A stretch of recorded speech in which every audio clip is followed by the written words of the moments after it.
ज्योत्सना जी, ये जो आंदोलन हो रहा है देश भर में मुस्लिम पर्सनल लॉ बोर्ड का, और विपक्ष का भी पूरा सपोर्ट है उसको, विपक्ष कह रहा बिल्कुल सही है, इनको करना चाहिए। आपको लगता है ये होना चाहिए प्रदर्शन? क्या इससे माहौल बिगड़ेगा नहीं क्या, जब सुप्रीम कोर्ट में सुनवाई चल रही है? मानक जी, मेरे ना कपल ऑफ क्वेश्चंस हैं। हाँ। थोड़े सवाल हैं, बहुत बेसिक सी सवाल हैं, बेसिक सवाल हैं। मुझे जैसे अभी संजू जी ने बोला है कि देयर वाज अ प्रोसेस, है ना, कुछ विधि थी। ये बिल ऐसे ही नहीं आया, ऐसे ही मतलब हवा में उड़ के ऐसा नहीं आया ना मानक जी, उड़ के धन बोल के नहीं आया ना, पैराचूट की तरह नहीं आया ना। जेपीसी था, उसमें इतने घंटों का ये हुआ था, और हमारे जो पार्टी से जो सांसद थे, जेपीसी के मेंबर थे, उन्होंने तो 1 मिनट भी मिस नहीं करा, जाके वहां बोले। हमारे तरफ से भी कुछ फीडबैक्स थे, हमारे तरफ से भी कुछ डाउट्स थे, कुछ क्वेश्चंस थे, कुछ कंसर्न्स थे, हमने उसको रखा, और जिसमें 3 एक्सेप्ट किए गए, बाकी एक्सेप्ट नहीं किए, उस पे भी हम लोग परसों अपने पार्लियामेंट में बोले, हम सब लोकसभा में भी बोले और राज्यसभा में भी। अब ये बात बताओ मानक जी, बिल आ गया, चलो आ गया, अब they have a problem with it, तो इन लोगों ने क्या किया, ठीक है हम लोग will go to the court में गए ना, अब फिर यहाँ पे सड़क में आना। मैं ये बोलती हूँ इसके पीछे क्या कारण है, मैं आज आपको बताती हूँ। मानक, जब जेपीसी में भी ये लोग बैठे, इन लोगों ने कुछ भी फीडबैक नहीं दिया, वहां पे बोतलें छोड़े, वहां पे ये हल्ला किया, वो हल्ला किया, मगर कहीं पे भी कई बार भी मतलब एक बार भी इन लोगों ने वहां पे लॉजिकल बात नहीं करी।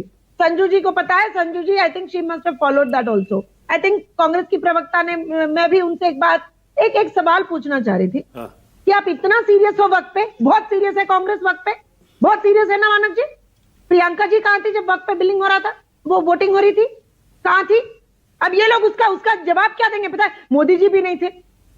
मोदी जी की बात तो छोड़ो आप, मोदी जी गए ऑफिशियल टूर पे, प्रियंका जी कहां गई थी? और it is very important for Congress, no, Congress बहुत मतलब ऐसी चीज थी कि नहीं, हमें बिल्कुल इसको हटाना ही है। तो प्रियंका जी कहां थी? क्यों नहीं वोट करे? विप तो था आपके पार्टी से। अच्छा ज्योत्सना जी, अभी आपका जवाब लेता हूं। मानक जी 1 सेकेंड, मैं ये चाह रहा हूं कि आप ना वो 3 चेंजेस जरा बता दीजिएगा, जो 3 चेंजेस आपने करवाए हैं इस बिल में। मानक जी, मैं ये बात इसलिए बता रही हूं कि I want to expose their non seriousness of the issue and politicising the issue. केवल इसको राजनीतिक एक मुद्दा बनाना चाह रहे मुसलमानों के ऊपर, इनको कुछ भी किस्म का, किसी किस्म का भी इनको प्यार मोहब्बत नहीं है। 3 चेंजेस बता दीजिए जो आपने करवाए हैं, जो टीडीपी ने करवाए हैं। मानक जी मैं बताती हूँ, यहाँ जो एआईएमआईएम से बैठे हैं, ये बहुत अपने हमारे जो भाई साहब हैं, भाई है हमारे, वहां बैठे हैं, इतना बोल रहे हैं। हैदराबाद में आइए मानक जी, ओल्ड सिटी में आइए, मैं बताती हूँ, मैं दिखाती हूँ आपको इन लोगों को तकलीफ आज वक्फ बिल से क्यों है, बताऊं मैं? क्योंकि एनक्रोचमेंट इन लोगों ने कर रखा है, इनको बहुत तकलीफ है। अगर बिल पास हो गया, जैसे परसों पास हुआ, बाहर आ गया, चलो क्या हो जाएगा, इनकी पूरी जो क्या बोलते हैं रॉबरी है बाहर आ जाएगी, लूट जो है बाहर आ जाएगी।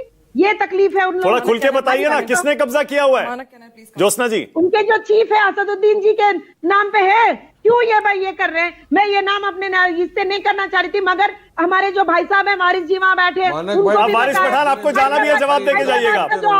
बोलिए वारिस पठान। प्रॉपर्टीज है इन लोगों के कब्जे में, आधे से ज्यादा, ऑलमोस्ट मैं जवाब देना चाहूंगा। बोलिए वारिस पठान, बोलिए मेरे भाई को